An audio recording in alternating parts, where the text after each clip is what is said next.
Hello happy people, and yes, we are doing IELTS today. We're going to do tips on part 1, part 2 and part 3 of speaking. So let's get into it. So part 3. Okay, it's not that scary, honestly. It feels scary because your answers need to be longer, but try to remember, listen to the question, buy time, and actually think about your answer, because this is an academic test, so you need to think about bringing balance to your answer. So for every opinion you have, you need to counter it either with an opposing opinion or a negation of your opinion. Okay? Now, your answer for the vast majority of the questions needs to have the answer, support 1, support 2, opposition or negation, and one good reason as to why your answer is correct. Okay? So, let's have a look at a good example. So, we're going to use a very simple question. It probably would never appear in the test, but it requires the same structure. Which do you prefer, cats or dogs? Good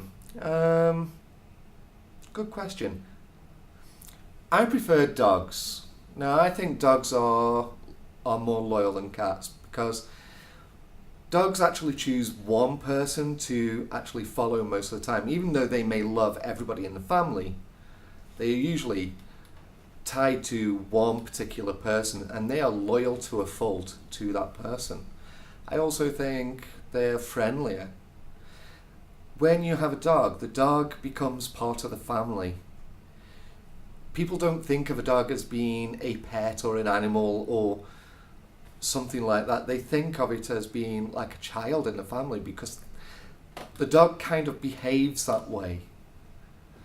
And I know cats are easier because you don't need to take them out, so they're easier to look after, whereas a dog you have to take it out every day, morning, noon and night, to go to the toilet and then clean up after it.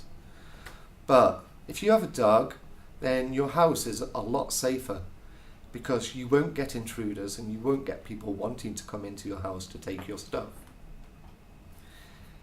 Now, as you can see from the example, I can have the answer. I have to support, then I oppose and negate my support for choosing a dog, but then I give you one good reason. This is the one good reason that most people choose to have a dog, is for home safety. So this is a very good reason to use. If you can do this with your questions in the IELTS test, then you'll actually get pretty good scores, because this is not as easy as it sounds, and it does take a lot of practice. Anyway, next week we're going to be doing more tips.